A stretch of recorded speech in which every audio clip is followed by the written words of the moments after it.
እኛ ምን እንደሆነ ይፈልጋል። ለዚህ ነው እንዲህ አለ በኦሪት ዘሌዋውያን ምዕራፍ 19 ቁጥር 19 ላይ ስንመለከት እኔ እግዚአብሔር አምላካችሁ ቅዱስ ነኝና እናንተም ቅዱሳን ሁኑ አለ። እስኪዎችን ቃሉላችሁ በሉ እኔ እግዚአብሔር አምላካችሁ አንዴ ድገሙት ቅዱስ ነኝና እናንተ በኑሯችሁ ሁሉ ቅዱሳን ሁኑ። ልታዩ እግዚአብሔር ቅዱስ ነው።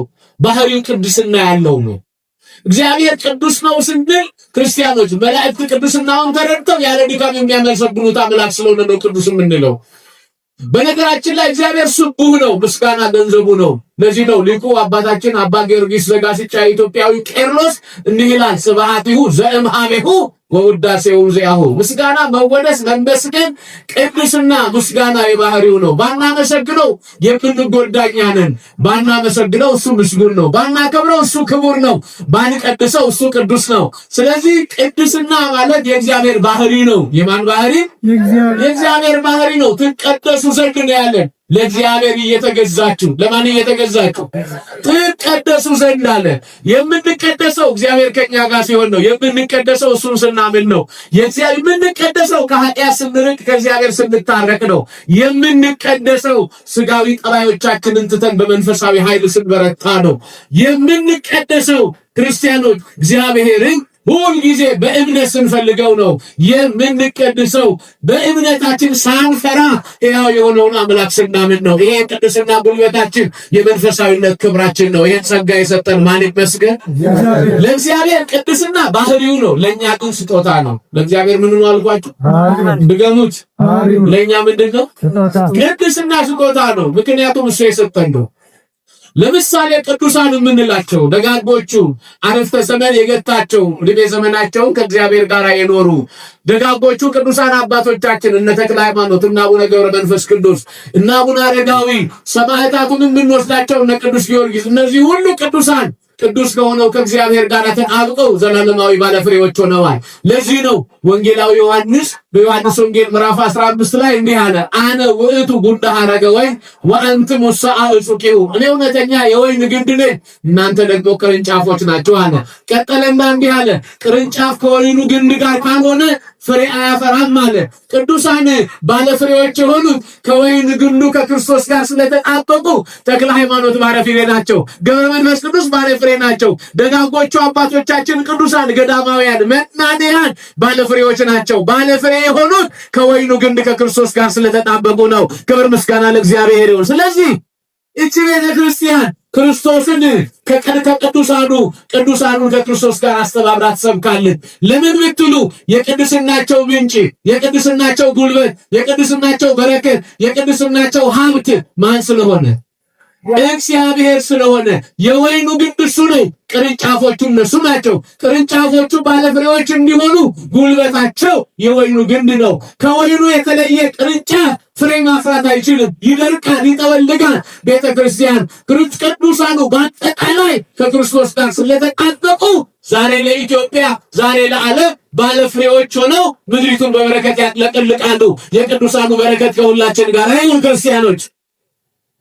ታዲያ በዚህ ገጸ ንባብ ቅድስና የሚለው መለየት ነው። ቅድስና የሚለው መክበር ነው። ቅድስና የሚለው የእግዚአብሔር መሆንን ሐሳብ ያሳየናል። ለዚህ ነው ልትቀደሱ። ለማን እየታዘዛችሁ? ድገሙት። ለእግዚአብሔር እየተገዛችሁ፣ ለእግዚአብሔር እየታዘዛችሁ አለና ልትቀደሱ። ምን ልትሉ?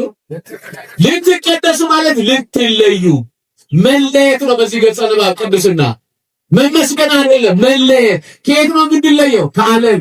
ከየት ነው የምንለየው? ከኃጢአት። ከየት ነው የምንለየው? ከክፋት፣ ከተንኮል። ከየት ነው የምንለየው? ከዘረኝነት። ከምንድን ነው የምንለየው? ስጋት ከሚያሸንፉ ነፍስን ከሚያጠፉ ሐሳቦች መለየት፣ እሱ መቀደስ ነው። እግዚአብሔር ቅዱስ ነው ስንል እግዚአብሔር ልዩ ነው እያልን እግዚአብሔር ምንድን ነው? ለዚህ ነው ሁልጊዜ ቅዳሴ ላይ ሊቃውንቱ መምህራኑ አንድ ቡራኬ ጸሎት አለ። ኦ ስሉስ ቅዱስ ይላሉ። ልዩ ሶስት የምትሆን ወይም ቅዱስ ልዩ ማለት ነው። ልዩ ሶስት ኦ ስሉስ ቅዱስ ኦ የሚለው ልዩነቱን ልዩ መሆኑን ያመለክታል። እግዚአብሔር ልዩ ነው። ልዩነቱ ደግሞ እንደ ምድራውያን ነገስታት፣ እንደ ምድራውያን ባለስልጣናት፣ እንደ ምድራውያን ባለጸጎች አይደለ። ሁልጊዜ ልዩ ሆኖ በልዩነት ከብሮ መላእክት እየተገዙለት እየተንቀጠቀጡለት እያመለኩት የሚኖር ልዩ ቅዱስ ማን ብቻ? እግዚአብሔር። ለዚህ ነው ልዩ ነው እግዚአብሔር። ልዩ የምንለው ሌላው ልዩ ሶስትነት ስላለው ነው። ልዩ ምን ስላለው ንገሩኝ። ልዩ ሶስትነት አለው። የቁጥር ህግ የማይገዛው ሶስትነት። ሰው ሲቆጥር አንድ ብሎ ሁለት ብሎ ሶስት ይላል። በአንድነቱ ላይ ሁለትነት የለው፣ በሶስትነቱ ላይ አራትነትን ስለማያስከትል ልዩ ይባላል እግዚአብሔር። ክብር ምስጋና ለእሱ ይሁን ለአምላካችን። ሁልጊዜ ልዩ ነው እግዚአብሔር። እግዚአብሔር ልዩ ነው ስንል ዘመን አይሽረውም፣ ስርዓተ ማህበር አያሻሽለውም፣ አረፍተ ዘመን አይገታውም፣ እድሜ አይገድበውም፣ መቃብር አይጥለውም። እግዚአብሔር ሁልጊዜ ልዩ ነው። እግዚአብሔር ሁልጊዜ ምንድን ነው? ታዲያ ልዩ የሆነው የእግዚአብሔር ልጆች ነን አይደለንም? ነኝ ብላችሁ ብታውቁ እጃችሁን አሳዩ። እኔ ልዩ የእግዚአብሔር ልጅ ነኝ ብላችሁ ነን አይደለንም? ልዩ ያደረገን ማን ነው ካላችሁ፣ ልዩ የሆነው እግዚአብሔር እኛ ልዩ አድርጎ ፈጥሮናል።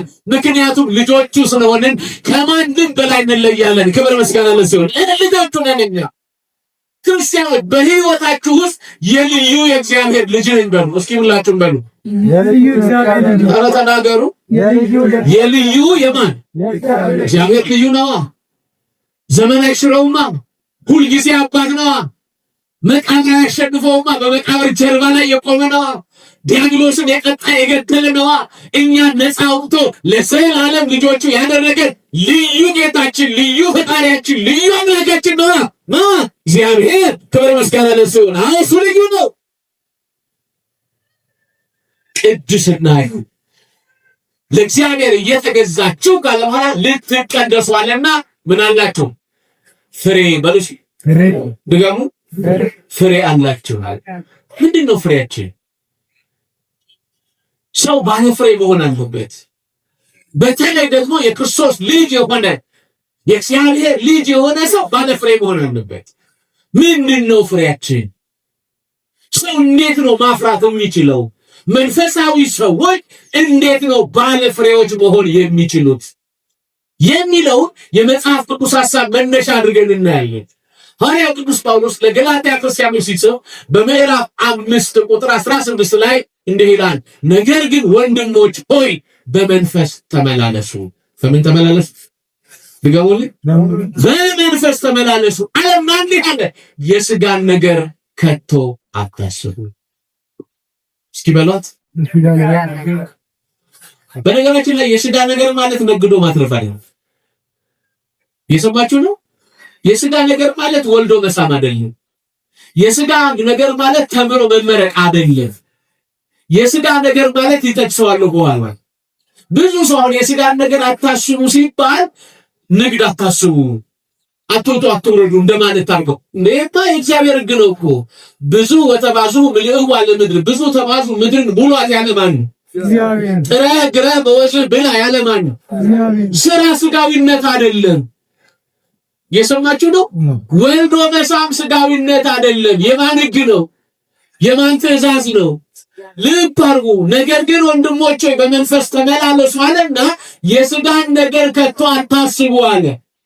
ምንድነው የሥጋ ነገር ካላችሁ፣ ዝሙት፣ ርኩሰት፣ ሟርት፣ ጥል፣ ክርክር፣ ቁጣ፣ መናፍቅነት፣ ዘረኝነት፣ ዘፋኝ፣ ስካር። ይሄ ምንድነው? ምንድነው? ንገሪ። ስጋዊነት በልሲ። አቤት። ዘማዊ ሰው ስጋዊ ነው። ሌባ ሰው ስጋዊ ነው። አመንዝራ ስጋዊ ነው። ዘፋኝ ስጋዊ ነው። ነፍሰ ገዳይ ስጋዊ ነው። እየሰማችሁ ነው። እሱን ነው መጽሐፍ። ነገር ግን ወንድሞች ሆይ በመንፈስ ተመላለሱ አለና የሥጋን ነገር ከቶ አታስቡ። የምን ነገር? ምን ማለት ነው ታዲያ? ዝሙትን አታስቡ፣ ምቀኝነትን፣ ስካርን አታስቡ፣ ዘፈንን አታስቡ፣ ነፍሰ ገዳይነትን አታስቡ። ይሄን ያለን ማን ነው? ስለዚህ ይሄ ቅድስናችንን የሚያረግ ስለሆነ የሥጋ ነገር ተብሏል። የምን ነገር? አቤት። የምን ነገር? የሥጋ ነገር ተብሏል። የስጋን ነገር ከቶ አታስቡ አለና ቀጠለ። ስጋ በመንፈስ ላይ መንፈስ ደግሞ በስጋ ላይ ይነሳል። ቀጠለና እንዲህ አለ፣ የምትሹትን ልታደርጉ አትችሉም። ስለዚህ የለበስነው ስጋ ራሱን የቻለ ጦር ሜዳ ነው ማለት ነው። የሰማችሁ ነው። መንፈሳዊው ማንነታችን ልጹህ ልስገድ፣ ከእግዚአብሔር ልታረቅ፣ ልመጽውት፣ ከኃጢአት ልራቅ፣ ንስሐ ልግባ፣ ከእሱ ልታረቅ፣ ሰማያዊ ክብሩን ልይ ይለናል። የትኛው ህይወታችን? ንገሩን። መንፈሳዊው ህይወታችን። ስጋዊው ህይወታችን ደግሞ እንዲህ ይለናል፣ ልብላ፣ ልጠጣ፣ ልጨፍር፣ ላመንዝር፣ ልስከር፣ ልግደል ይለናል። ስለዚህ ይሄ ስጋችን በሁለት ሐሳቦች የተወጠረ ጦር ሜዳ ነው። ለዚህ ነው ቅዱስ ጳውሎስ ምን አለ መሰላችሁ? ለሞትና ለመከራ ከተሰጠ ከዚህ ስጋ እግዚአብሔር መንፈስ ቅዱስ ይለየኝ፣ ያርቅልኝ ይህን ክፉ ሐሳብ አለ። ቀጠላሁን ልትቀደሱ ምን አላችሁ? ረሳችሁት? ልትቀደሱ ምን አላችሁ? ፍሬ አላችሁ። ያንን ፍሬ ላሳያችሁ። ምንድነው ያ ፍሬ አላችሁ? ፍቅር በልሽ በማርያም ንገሩ፣ ድገሙት። ፍቅር ቋንቋ አይደለም፣ ፍቅር ቃል አይደለም፣ ፍቅር ንግግር አይደለም፣ ፍቅር ህይወት ነው። ይሄ በዓለም ላይ ያለውን የጾታ ጉዳይ እያልኳችሁ አይደለም። በዓለም ላይ ያለውን ፍሬንድሺፕ ስፕሪት እያልኳችሁ አይደለም። የወንድማማች ስሜት እያልኳችሁ አይደለም። ፍቅር ማለት እግዚአብሔር ነው። ፍቅር ማለት በወንድማማች መካከል ያለ እውነት ነው። ፍቅር ቋንቋ አይደለም። ፍቅር አሳልፈ ራስን የምትሰጥበት ህይወት ነው። ሁለተኛው ሰላም ነው። ምን ሰላም በጠፋበት ዓለም ሰላም የሆነው እግዚአብሔር ሰላሙን ያድለን። ሰላም ከባድ ነው ክርስቲያኖች። ሰላም የእግዚአብሔር ባህሪ ነው። ራሱ እግዚአብሔር ሰላም ይባላል። እግዚአብሔር ምን ይባላል? ለዚህ ነው ነብይ እግዚአብሔር ኢሳይያስ በትንቢተ ኢሳይያስ ምዕራፍ 9 ላይ እንዲህ አለው፣ ሕፃን ተወለደልን፣ ወልድ ተሰጠን፣ አለቅነት በጫንቃው ላይ ነው፣ ስሙ ድንቅ ነው፣ ኃያል አምላክ ነው ይልና የሰላም አባት ነው ይላል። የምን አባት? ድገሙት። ራሱ ክርስቶስ ሰላም ነው። በነገራችን ላይ ይሄ ሰላም በሊቃውንቱ ይጽፋል። ይሄ ሰላም በቅዳሴው ይተረጎማል። ይሄ ሰላም በማህሌቱ ይገለጣል። ይሄ ሰላም በኪዳኑ ይገለጣል። ሰላም ለኩልክሙ እየተባለ ለሁላችሁ ሰላም ይሁን እየተባለ ሁል ጊዜ በመቅደሱ ይነገራል። ሰላም ያለባት የሰላም አምላክ ክርስቶስ የሚገለጥባት ተዋሕዶ ቤተክርስቲያን ናት። ክብር ምስጋና ለእግዚአብሔር ይሁን። እቺ ቤተክርስቲያን ሰላም ለምን ካላችሁ የሰላም አምላክ እሱ ስላለ። ስለዚህ ባለ ፍሬ ለመሆን ፍቅር ይኑረን። ምን ይኑረን? ንገሩኝ። ፍቅር ብቻ አይደለም፣ ሰላም ይኑረን። ምን ይኑረን? ሰላም። ልትቀደሱ ፍሬ ያላችሁ። ፍሬው ፍቅር ነው። ፍሬው ሰላም ነው ብቻ አይደለም፣ ፍሬው ደስታ ነው። በልስኪ ፍሬው ምንድነው? ክርስቲያኖች ደስታ በመብልና በመጠጥ የሚገኝ አይደለም። ለዚህ ነው ቅዱስ ጳውሎስ ሮሜ ምዕራፍ 17 ቁጥር 14 ላይ 14 ቁጥር 17 ላይ እንዲህ አለ። ሰላም ስለ ደስታ ሲነግረን እንዲህ አለ፣ እስመ መንግሥተ ሰማያት አኮ መብልዕ ወመስጠት ሰላም ወተፋቅሮ። የእግዚአብሔር መንግሥት አለ በመብልና በመጠጥ የሚሆን ደስታ ሳይሆን አለ በመንፈስ ቅዱስ የሆነ ሰላምና ፍቅር ነው አለ። በምን የሆነ? በመንፈስ ቅዱስ። ምንና ምን? ሰላምና ፍቅር ካላችሁ ደስታ ገንዘባችሁ ነው። ሰው ሰላምና ፍቅር ከሌለው ምኑን ያጣል? ደስታውን ያጣል። ስለዚህ ሶስተኛው ፍሬ ደስታ ነው። እስኪ በሉ ደስታ። ድገሙት። ደስታ የሚባል ስም ያለሽ በጣም ደስተኛ ሆኝ ይላል። ደስታ ማን ነው? ንገሩ። እግዚአብሔር ነው ደስታ። ለዚህ ነው እኮ ነብዩ ዕንባቆም እንዲህ አለ፣ ምንም እንኳን በለስ ባታፈራ ነው፣ እንስሶችን በጋጣቸው ባይገኙ፣ ከብቶችን በበረታቸው ባይኖሩ አለ፣ እኔ ግን አለ በእግዚአብሔር ደስ ይለኛል። በማን ደስ ይለኛል? ድገሙት። ስለዚህ የደስታችን ምንጭ ማን ነው? ሶስተኛው ፍሬ ደስታ ነው። እስኪ በሉ ደስታ። 9 ፍሬዎች አሉ ልንቀደስ የሚገባን ፍሬዎች። ስንት አልኳችሁ? 9 የደስታ መንገዶች አሉ። ቤታችሁ ሄዳችሁ አግቧቸው። በጎነት፣ ርኅራሄ፣ ቸርነት፣ ይቅርባይነት፣ እምነት እያለ ይዘረዝራቸዋል። በጥቅሉስ ግን ስንት ናቸው? 9 ፍሬዎች አሉ። ለእግዚአብሔር እየተገዛን እየተቀደስን ባለ ፍሬዎች እንድንሆን እነዚህን ፍሬዎች ገንዘብ እንድናደርግ ማን ይርዳን? እግዚአብሔር። ጥሩ። የተወሰኑ ስለ ቅድስና ዘሮች ወይም ሐሳቦች መጽሐፍ ቅዱስ ምን ይለናል የሚለው እናይና ትምህርታችንን እንጠቀልላለን። ቅዱስ ጳውሎስ ለቆሮንቶስ ክርስቲያኖች ሲጽፍላቸው ሁለተኛ ቆሮንቶስ ምዕራፍ 9 ቁጥር 10 ላይ እንዲህ ይላል፣ የምትዘሩት ዘር ይሰጣችኋል። ምን የምትሉት? የምትዘሩት ዘር ይሰጣችኋል ብቻ አይደለም ይበረክትላችሁማል። ምን ይላችኋል? ይበረክትላችሁማል አለና እንዲህ አለ፣ የጽድቃችሁም ፍሬ ያድጋል። የምናችሁ ፍሬ? የጽድቃችሁ ፍሬ ያድጋል አለ።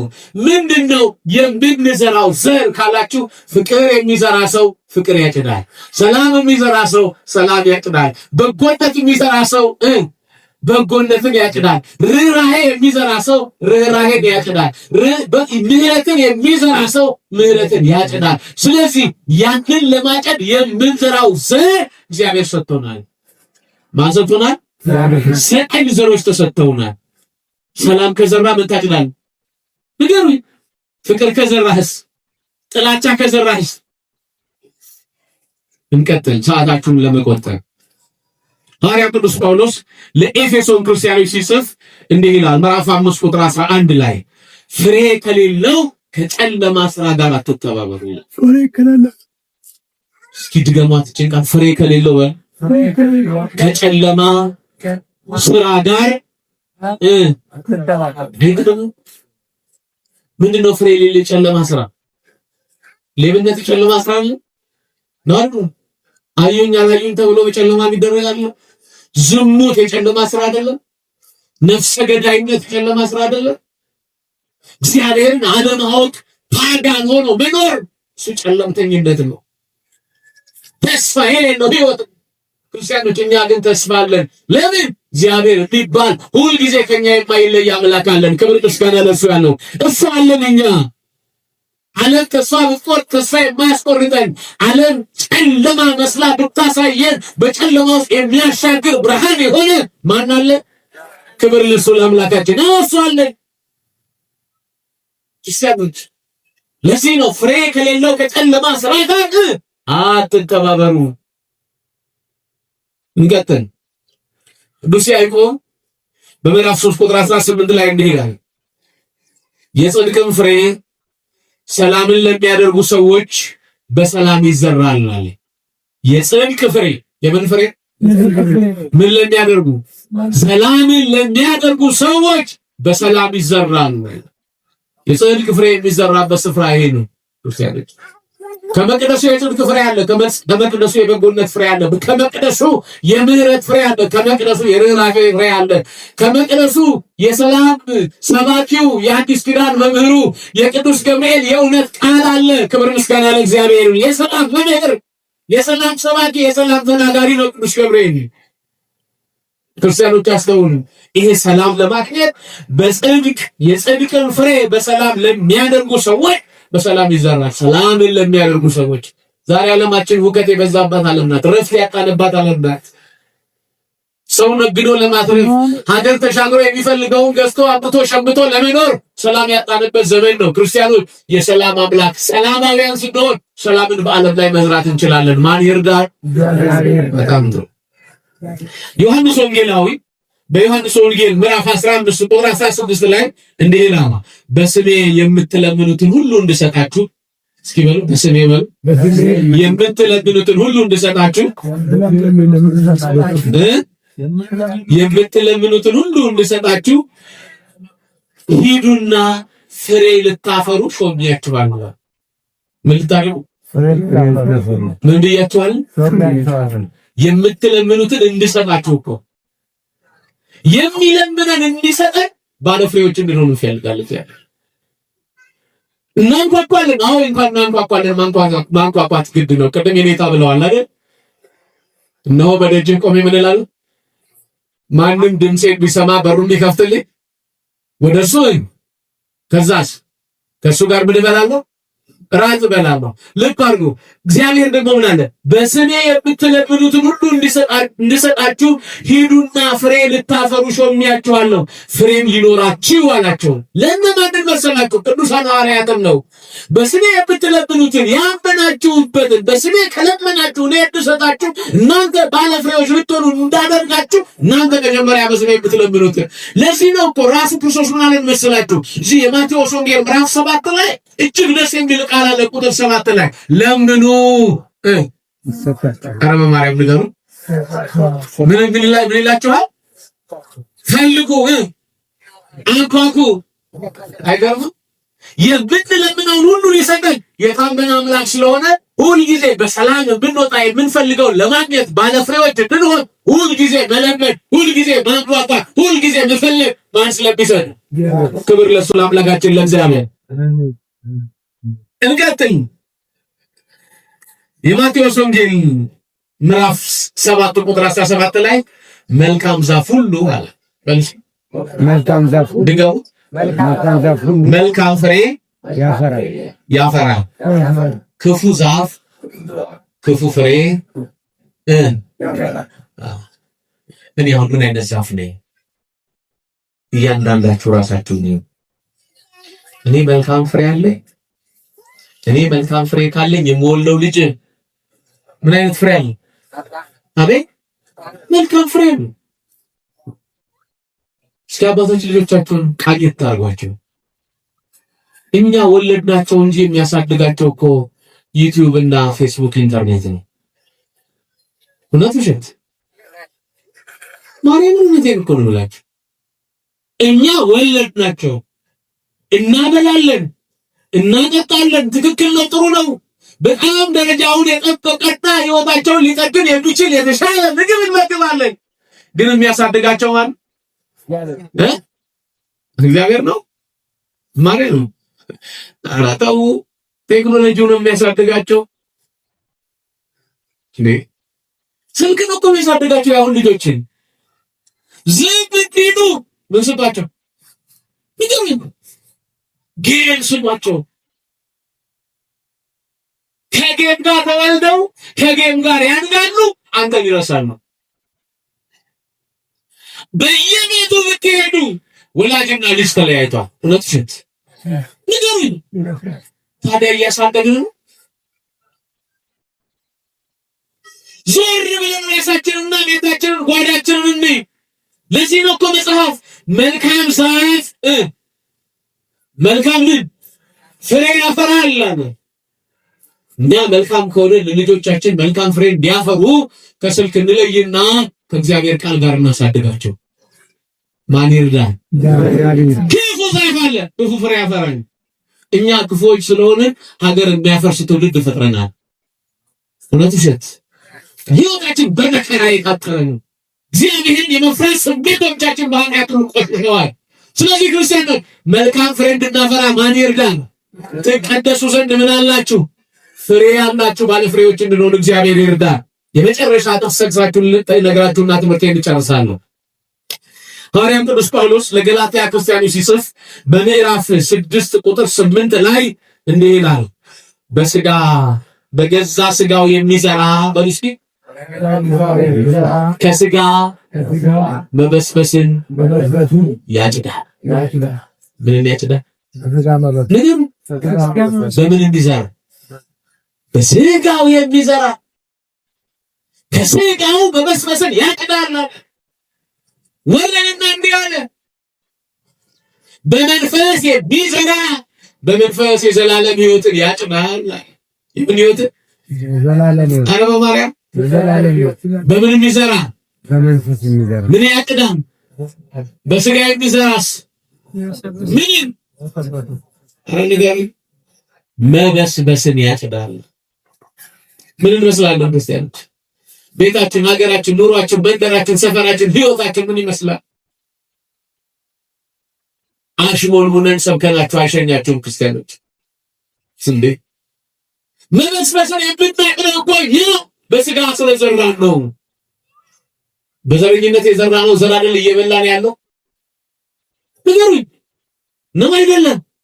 አዎ በዘረኝነት የዘራነው ዘር እኛን እየበላን ነው። በተንኮል የዘራነው ዘር በተንኮል እርስ በርሳችንን እያጋደለን ነው።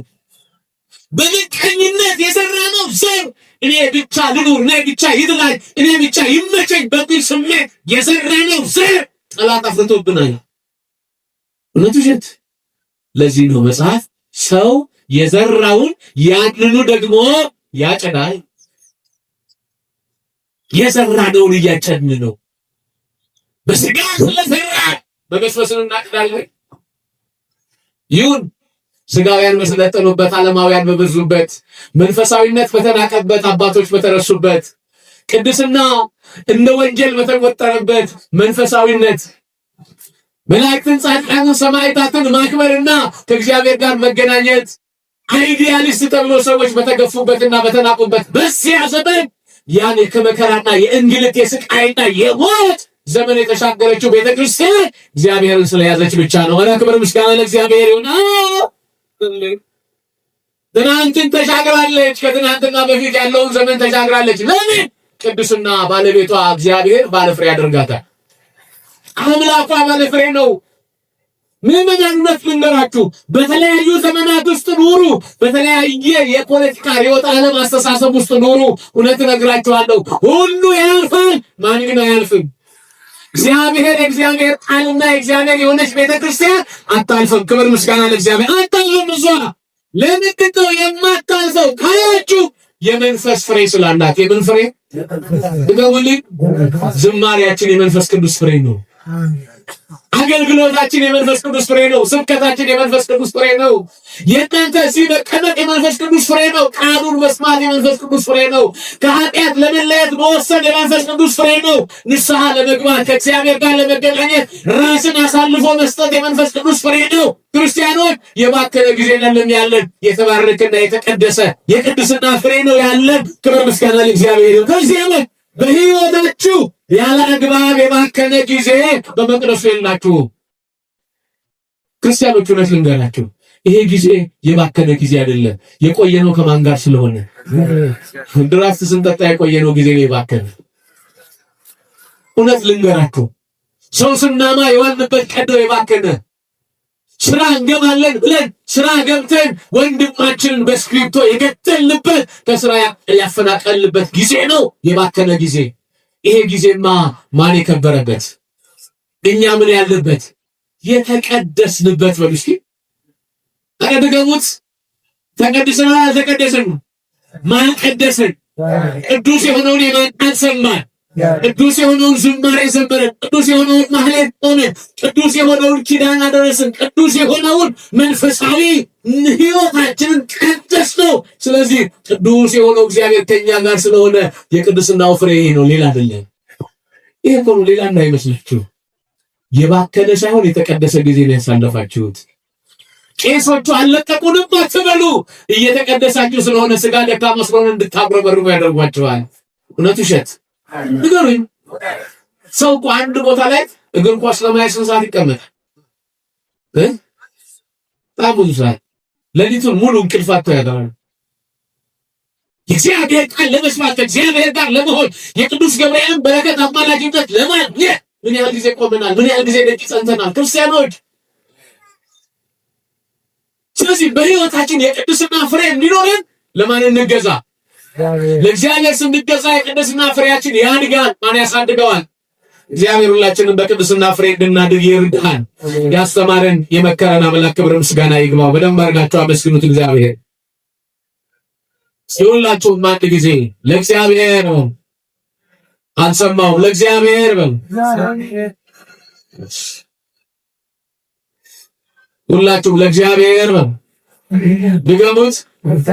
እየተገዛችሁ ልትቀደሱ ፍሬ አላችሁ። እስኪ ባለ ፍሬ መሆን የምትፈልጉ እጃችሁን አሳዩ። ሁላችሁ ትፈልጋላችሁ? ባለ ፍሬ መሆን ትፈልጋላችሁ? እግዚአብሔር ሁላችንን ባለ ፍሬ አድርገን፣ የንስሐ ባለ ፍሬዎች አድርገን፣ የበረከት ባለ ፍሬዎች አድርገን፣ የቅድስናና የክብር ባለ ፍሬዎች አድርገን፣ በመንፈሳዊ ሕይወታችን የበረታን ኃጢአትን የተጸየፍን ከእግዚአብሔር የታረቀን ባለፍሬዎች ያድርገን። ንስሐ ለመግባት የወሰንን ከንስሐ አባቶቻችን ጋር ለመነጋገር ጊዜ የሰጠን ባለፍሬዎች ያድርገን። እስኪ ቅዱስ ገብርኤል የምትወዱት ምን ነው? መምህር ደስ ይላል። እናቴ ኦርቶዶክሳዊት ተዋሕዶ ቤተክርስቲያን ቅዱስ ገብርኤል ጎደሏችሁን ይሙላ፣ አሜን። ከፊታችሁ ይቅደም። አሜን። ለዘካርያስ ቆሞ ደስታ የነገረ መልአክ ለእኔና ለእናንተ ደስታውን ያሰማል። እውነቴን ነው ምዕመናን፣ እግዚአብሔር እኮ ደግ ነው። እኛን እንዴት እንደሚወደን ታውቃላችሁ? ገብርኤልን የመሰለ እኛን ሚኒስተር አድርጎ ለእኛ ጠባቂ ገብርኤልን ሾመልን። ኧረ ክብር ምስጋና ለእግዚአብሔር ይሁን። ምድራውያን ሚኒስትሮች በመንግስት ደረጃ ማለት ነው አይደለም፣ እነሱ ቤተሰቦቻቸው ፕሮቴክት ይደረጋሉ። እውነት ውሸት ይጠበቃሉ አይደለም እነሱ። እግዚአብሔር ግን ለወለድናቸው ልጆች እንኳን የሚጠብቁ መላእክት አዘጋጅቷል። ኧረ ክብር ምስጋና ለእሱ ይሁን አምላካችን። ስለዚህ እኛ እኮ ለእግዚአብሔር ሚኒስትሮች ነን። ምኖች ነን? ምን ነው ፈራችሁ? እኛ ለማን አቤት ምኖች ነን? ሚኒስትሮቹ ስለሆኑ በማንም ያስጠብቃል? በጋርድ እንዳይመስላችሁ። መሳሪያ በያዘ አይደለም፣ ረቂቅ መሳሪያ ባለው መልአክ በቅዱስ ገብርኤል ይጠብቀናል። ኧረ ክብር ምስጋና ለሱ። ያስተማረን የመከረን አምላክ ክብር ምስጋና ይገባ። ገብርኤልን የምትወዱ ስላችሁ ሁላችሁም አንስታችኋል። ቀን ዛሬ ስንት ነው? ድገሙት። እየለመንኳችሁ አይደለም እያስታወስኳችሁ። ስንት ነው? አቤት 19 ልመና ለብናችኋለሁ። ለኔ አይደለም ለገብርኤል እየለመንኳችሁ አይደለም፣ ግን እያስታወስኳችሁ። እስኪ ገብርኤልን የምትወዱት አሁን ቁጥር ነገራችኋለሁ። ሁላችሁም 19 ሺህ ብር ታስገባላችሁ። ያላችሁ ለገብርኤል ነው። ወደዋለሁ ካላችሁ 19 ሺህ ብር ታስገባላችሁ። ያላችሁ የረዳችሁ ያገዛችሁ። ሁለተኛ ደግሞ የሌላችሁ ደግሞ 1900 ብር 1900 ብር ታስገባላችሁ። ምን ነው ፈራችሁ? ይቅር አለ። አይ ለኔ አይደለም ለገብርኤል። አሁን ብዙ ሰው የሚያስበው ገብርኤል ዙሪያውን ሱቅ አለው፣ ሀብታም ነው፣ ምን ጎደለበት ምናምን ይላል። እስኪ ለእግዚአብሔር ዛሬ እኔ ለገብርኤል ስጡን ያልኳችሁ ለሰበካ ጉባኤ አይደለም፣ ለገብርኤል ስጡን ያልኳችሁ ለማን ነገሩ ምን ነው እንወደዋለን ብላችሁ ከወደዳችሁ 1900 ከወረታችሁ ደግሞ 19000 ብር አስገቡ። አባታችን ስልኮትን ይክፈቱ የሚገባውን እንዲያዩ ማለት ቁጥር እነግራቸዋለሁ። ንግድ ባንክ 1000 ጻፉ፣ ስልካችሁን አውጡ። እኔም አስገባለሁ መምህር። እሺ 1900 አስገባለሁ። ዛሬ ገብርኤል ነው ከወደድ ነው። ዛሬ እስኪ ምን አባቱ 1900 ብር ለቅዱስ ገብርኤል ይሁን፣ 19000 ብር ያላችሁ ደግሞ 19000 ብር ለገብርኤል ይሁን ብላችሁ ወስኑ። 1000 ጻፋችሁ፣ የጻፋችሁ ታሳዩኛላችሁ። 1000 ጻፉ። 59 50 71 128 ቲክቶከር ጻፉ፣ ቶሎ ጻፉ። እናንተ ጻፉ፣ ሴንዳው በእናንተም ሊገባ ይችላል። 1000 59 50 71 128 እስኪ ምን ይላል የጻፋችሁ ጽፋችሁ ለመላፍ የወሰናችሁ ምን ይላል? አላወጣችሁም ማለት እሺ። እኔ ለገብርኤል ያልኳችሁ ቅዱስ ገብርኤል ጎደሏቸውን ይሙላ። ኧረ አሜን በሉ። ቅዱስ ገብርኤል ጎደሏቸውን ይሙላ። ስለዚህ መልአከ ገነት ስልኮትን አውጡ። የገባ ካለ ይነግሩኛል። እስከምንጨርስ ድረስ ዛሬ ቢያንስ 190 ሺህ ብር ለቅዱስ ገብርኤል መግባት አለበት። ጉባኤው እስከሚያልቅ 19 ሺህ የሚያስገባ ይኖራል። 1900 ብር የሚያስገባ ይኖራል። ሌላ 190 ብር ማስገባት ይቻላል። ስለዚህ ቶሎ አስገቡ። ልድገመው ወይስ ይቀር? እሺ፣ እግዚአብሔር ከሁላችን ጋር ይሁን። እስኪ ሁላችሁም ለእግዚአብሔር በሉ። አልሰማሁም እየተገዛችሁ ልትቀደሱ ምን አላችሁ? ባለ ፍሬዎች እንድንሆን ማን ይርዳ? አመስግኑት እግዚአብሔር።